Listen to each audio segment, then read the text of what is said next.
Welcome back, Defenders.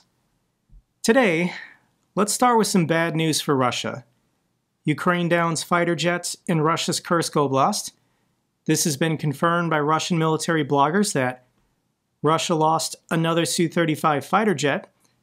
The pilot was able to eject and was recovered. This took place north of the city of Sumy, inside of Kursk. And I'm guessing this Russian pilot was on his way to bomb the city of Sumy when Ukraine got him. Here's the video, I'll link it down below. This was Russian helicopter footage of the crash site. And this is a big deal, because this is an $85 million plane. This is Russia's best fighter jet that they use in Ukraine. So how did Ukraine do it? There's speculation it might have been a Patriot missile system, but more than likely, this is the first encounter with the Swedish Saab AWAC plane. Going back a couple months ago, Ukraine was donated a couple of these planes by Sweden. Thank you so much to the Swedish. And this is how this works. The Su-35 technically is a superior plane to the F-16. It has a longer and more advanced radar. But this Swedish AWAC plane has a range of 400 kilometers. So the F-16 is capable of engaging the Su-35 if it turns its radar off. But it's getting radar coverage from the AWAC plane. These planes can communicate. The AWACS stays at a safe distance. Once the Su-35 is locked on, the F-16 can fire its air-to-air missile. The Su-35 doesn't know it's even being targeted. This is what we've been waiting for. We've been working years towards this end result, and this just happened. So what's Russia going to do? Are they going to stop using their aviation to launch these aerial guided bombs? Are they going to continue risking planes and risking the lives of their pilots now that Ukraine has this capability? Ukraine can see farther, and Ukraine is going to be willing to engage these planes if they continue bombing civilian cities. What's Russia's response? What's their counter? It's Russia. They're just going to continue taking losses. But this is also important. Up until this point, the F-16s have only been used for air defense purposes in the west of Ukraine. They were protecting these planes until they could be integrated with the Swedish AWAC planes. But now that these F-16s can go closer to the front lines, they've got the radar surveillance and protection. This is the stockpile of different munitions that the F-16 is capable of firing. So there are a lot of countries in NATO that operate F-16s that have stockpiles of these missiles. They can now donate these to Ukraine. We don't have to figure out an adapter to a Soviet MiG plane. It can just be launched with confidence from a Ukrainian F-16.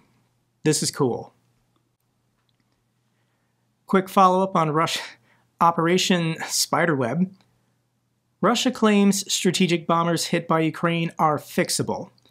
Russia's Ministry of Defense is saying that all of the damage to their bombers is light and that these planes will be restored relatively quickly.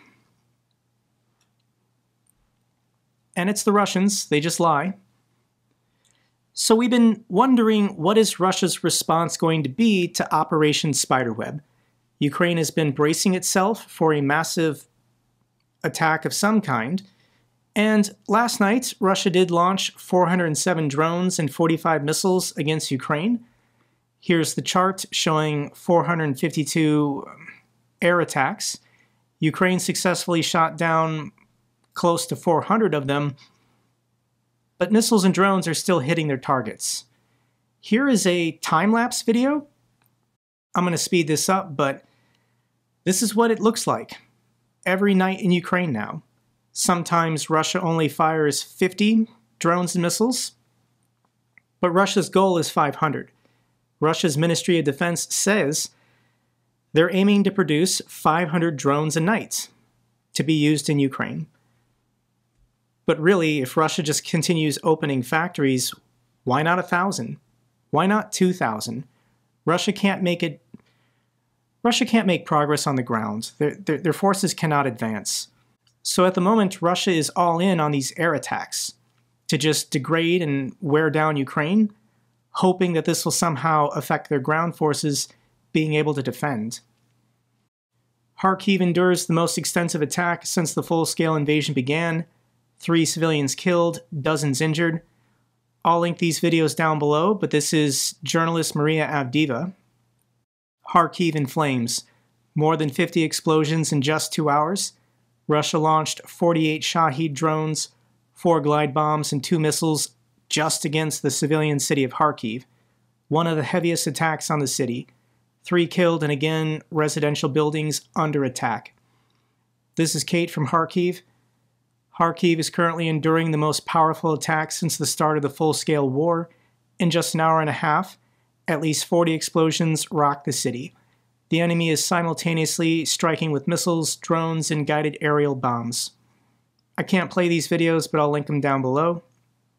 Here are thoughts from Kate from Kharkiv. This was not revenge for Operation Spiderweb. Russia has been relentlessly bombing Ukraine since the first day of its invasion. They have been bombing us for years, with maniacal consistency. They will keep bombing us, even if we conduct operations. They will keep bombing us if we don't conduct operations. They will keep bombing us if we all just stand still and do nothing. This is the capital city of Kyiv, also targeted. This is another video bombing a residential area. I'll link it down below. And I'll share with you just one story. This is a firefighter who lost one of his brothers. 3 rescuers of the State Emergency Service of Ukraine died in Kyiv while dealing with the consequences of Russian strikes.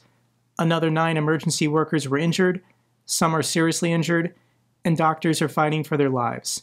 Also, 5 rescuers were injured while extinguishing a fire in the Ternopil region. Russia loves doing double taps now. They will deliberately bomb a cafe or a supermarket or an apartment building, wait for first responders to show up. They then bomb it again to kill the first responders.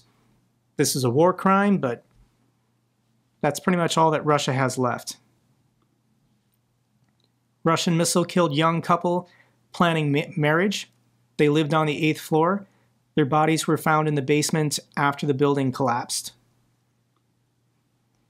This is Pavlo Petrov and Ina Zelchuk, spokesperson and press officer for the Kyiv Emergency Service. They were injured by the Russian attack on Kyiv yesterday. They're receiving treatment in the hospital. For a report on the ground in Kyiv, this is the Danish ambassador to Ukraine. I want to play for you guys his video on the ground.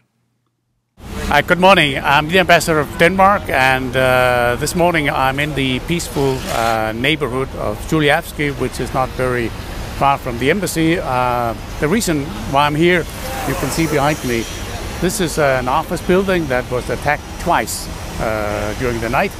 The second attack occurred when the rescue workers and firefighters were inside the building, and 3 of them sadly lost their lives. I've come here to express my condolences and support for the rescue workers and to thank them for the work that they're doing, but I'm also here to condemn this heinous and despicable attack on a civilian target. This is an office building. Denmark is doing what we can to support Ukraine. We are primarily supplying weapons and defense equipment because this is what Ukraine needs in this circumstance. But we're also supporting the State Emergency Service of Ukraine with heavy rescue equipment. Some of these pieces of equipment are being deployed here this morning. So we are here to support Ukraine, and I can assure you that this attack will only strengthen the resolve of Denmark to support Ukraine. Thank you for the support, Denmark. And here's a fresh poll out of Ukraine. This is the question. How much longer are you ready to endure the war? This dark blue is as long as necessary, the light blue 1 year, the orange a few months or half a year, and then the gray is hard to say. But if we go back in time a year, this was 73-72% saying as long as necessary. It then started to shrink, down to 54% in March of this year, and now it's going back up. Ukrainians' resolve is increasing, honestly, as their technical capabilities also increase. Operation Spiderweb has been a huge morale boost to people who support Ukraine and people living in Ukraine. And Russia continues to show signs of weakness. The shooting down of this Su-35, these Swedish AWAC planes taking to the air. Russia could be going after these planes. Russia, after 3.5 years, still has not destroyed the Ukrainian Air Force. Russia doesn't know how to win, so they're just committing acts of terrorism out of desperation. Here is President Zelensky. What the Russians want is the complete destruction of life. In more than 11 years of Russia's war against Ukraine, they have brought only one new thing to our land, the most widespread Russian legacy: ruins and death. We must continue resisting this. I thank everyone around the world who is helping. The Russians are preparing to continue this war and are ignoring all peace proposals.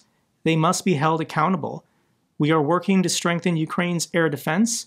We urgently need positive signals from the United States regarding air defense systems.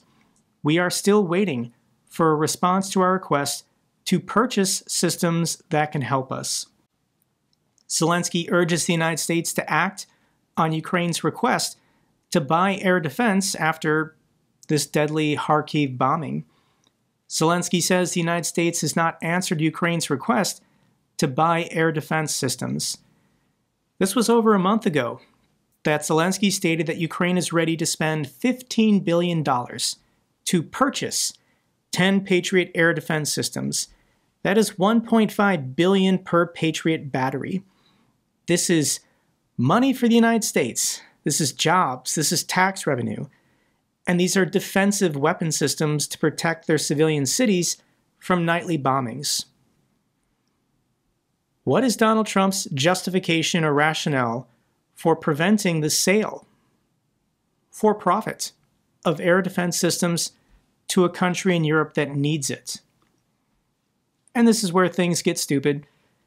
Trump says Ukraine's drone strike on Russian military planes justifies bombardment of civilians. The US president said that Ukraine's Operation Spiderweb gave the reason to go and bomb the hell out of them last night in the retaliatory strike that killed 4 civilians and injured dozens of people. There's a clip of him saying stupid and evil things. I'll link it down below.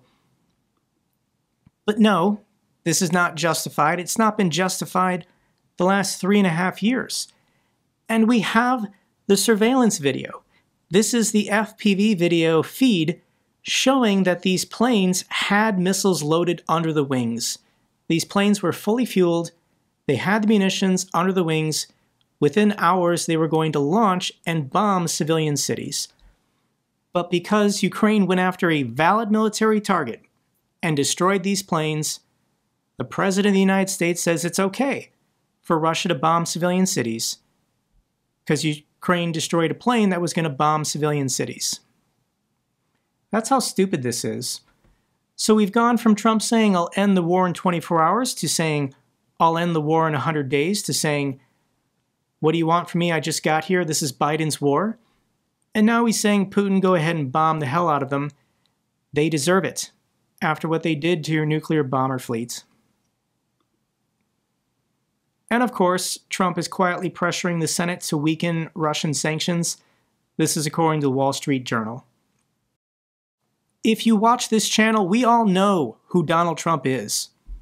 He's evil, and he's stupid, and he's corrupt and greedy, and all he wants is to be friends with the Russians so that they can start bribing him. I'm sure Russia would love to spend billions on Donald Trump's crypto, or maybe even gift him a plane if it somehow helps them. But why would Russia give anything to Donald Trump when he's already doing everything they want?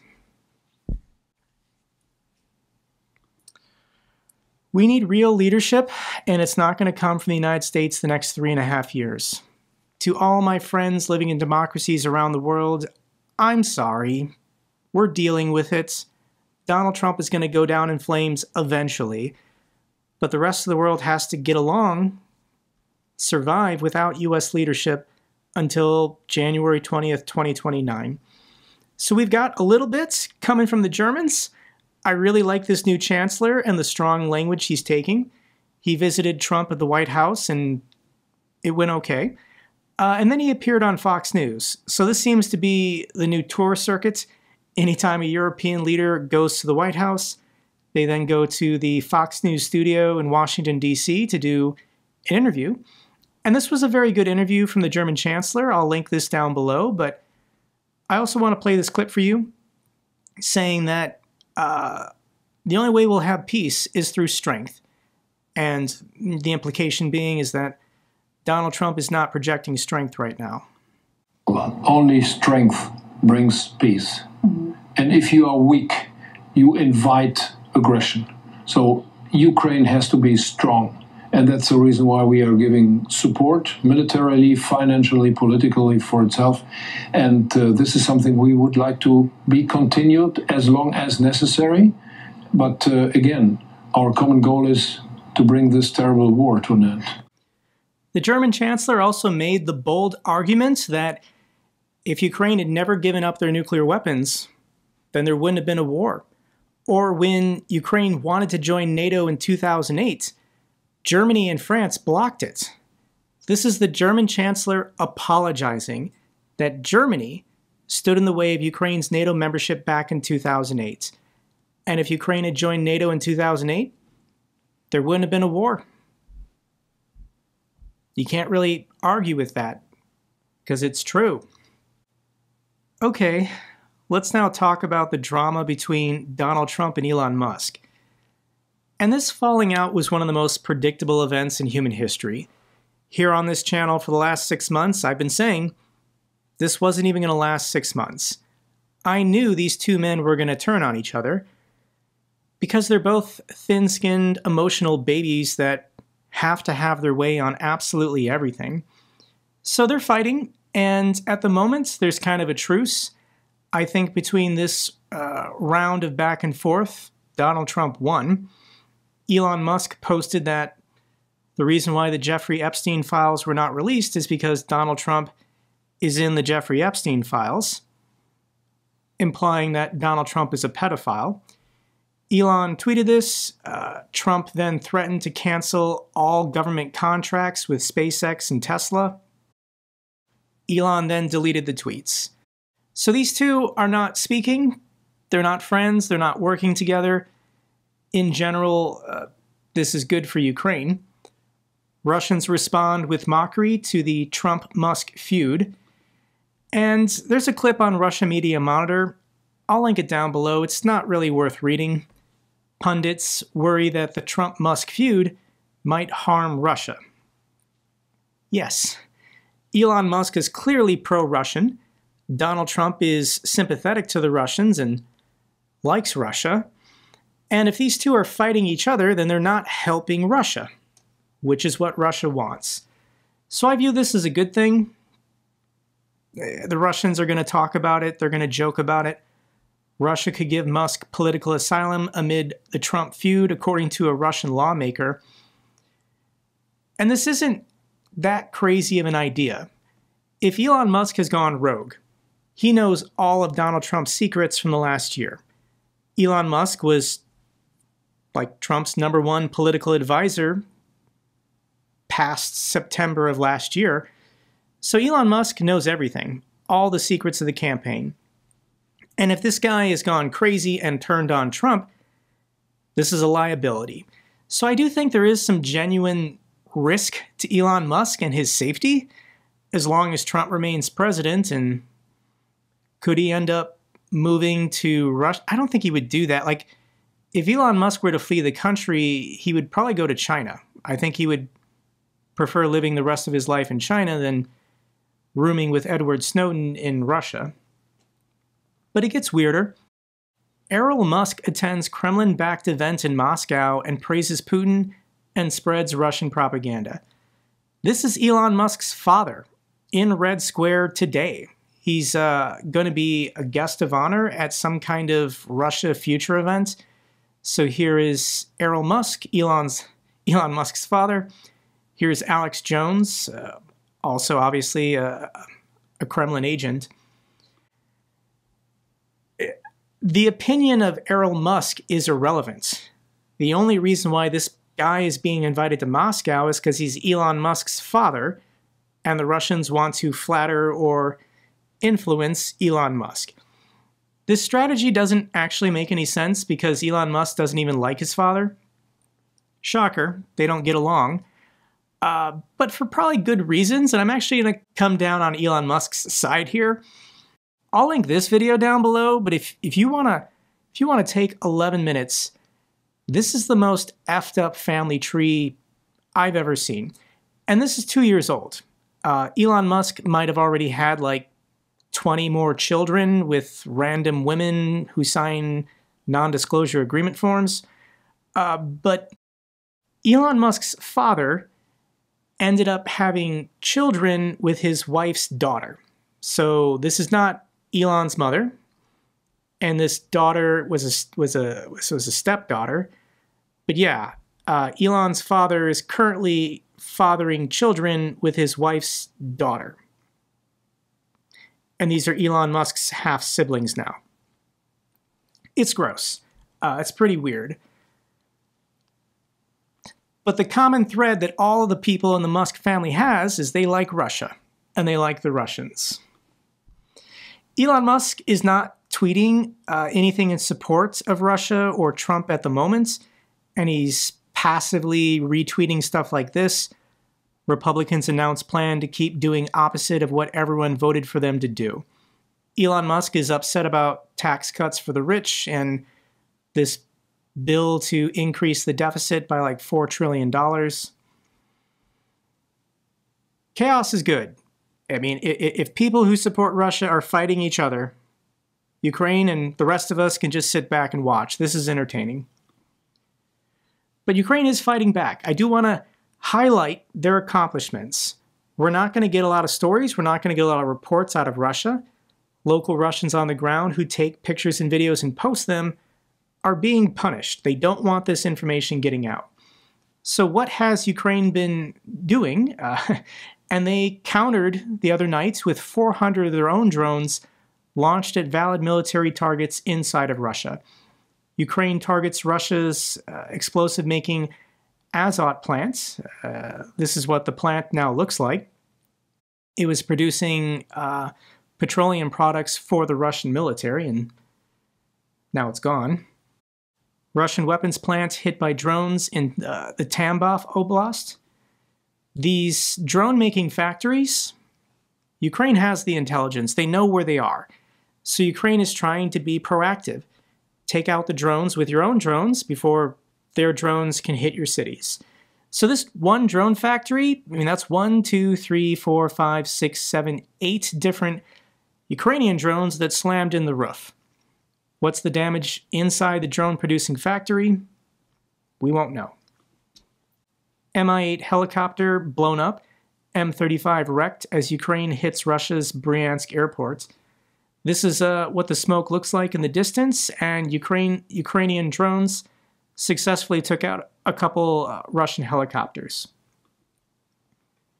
This is the Rozreserv Crystal Fuel Storage Depot near the city of Engels. I think Ukraine is going to go back to hitting oil refineries and oil depots now that the peace talks have collapsed and Trump has given up on even a ceasefire. We're going back to oil depots and oil refineries. This is a good move.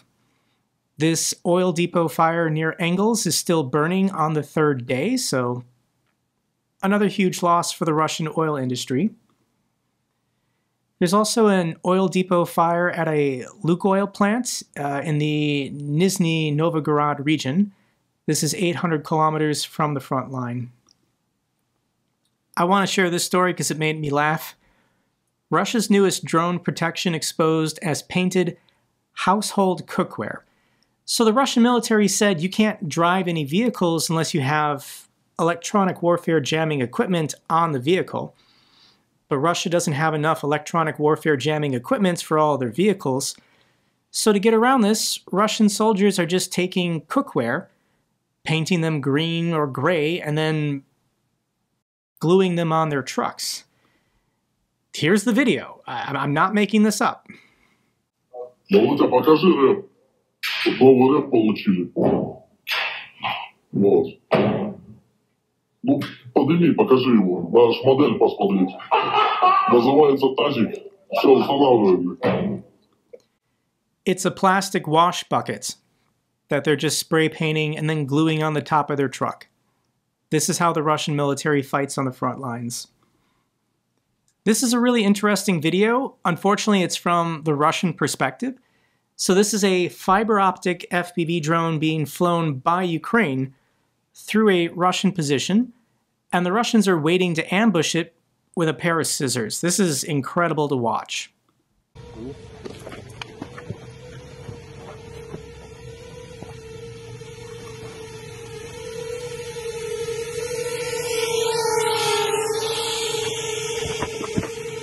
Ножницы взял, взял.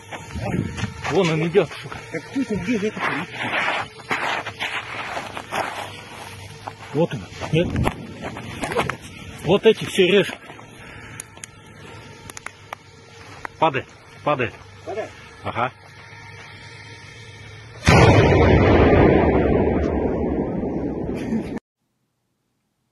This is modern warfare in the year 2025. Scissors. You now need them on the front lines at all times. One quick piece of economic news. Russia's central bank cuts key interest rate from historic high as the economy slows. So Russia's central bank rate was at 21% and now it's down to 20%. But this is the first rate cut since October of last year. And they're doing this because the Russian economy is slowing down. Despite the massive stimulus from all the war spending, Russia's economy is still slowing down. This is good news. One piece of good news for Ukraine. Canada sends $35 million in military aid, including Coyote armored vehicles and anti-jamming systems. Thank you so much to the Canadians. I want to mention this fundraiser. People in the comments section always ask, is there a fundraiser they can contribute today? And yes, friend of the channel, Woodruff, he runs the NGO Frontline Kit. He's the one that organizes these week-long retreats in the Carpathian Mountains for wounded Ukrainian defenders at the hospital in Lviv. He also invites the spouses of these defenders so that they can go on this mountain retreat together. This is, I think, the 7th or 8th round of what he calls VIDNOVA. So I'll put the links to these donations down below, and Richard on his channel already has thank you videos for everyone who's donated in the past. Thank you so much. If you want to see what the VIDNOVA experience is like for these Ukrainian defenders, I'll put Richard's video also down below. The final video I want to share with you today is an Azov veteran dancing with his wife for the first time after his legs were amputated. This is 36-year-old Alexander. He was a soldier with the 12th Azov Special Brigade, and he lost both of his legs on the front lines. And with the help of new prosthetics, this is his first dance with his wife.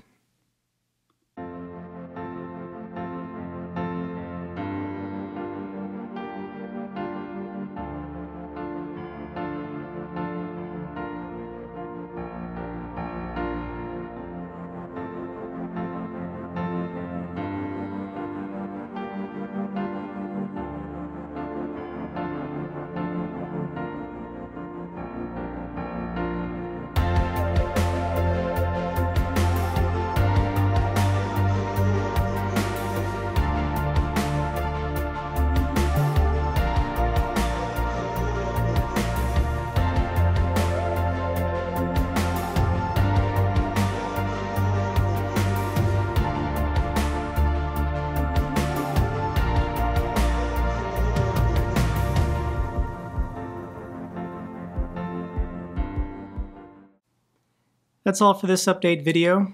Glory to Ukraine, glory to the heroes. If you found this video informative, give me a thumbs up. Best way to support the channel.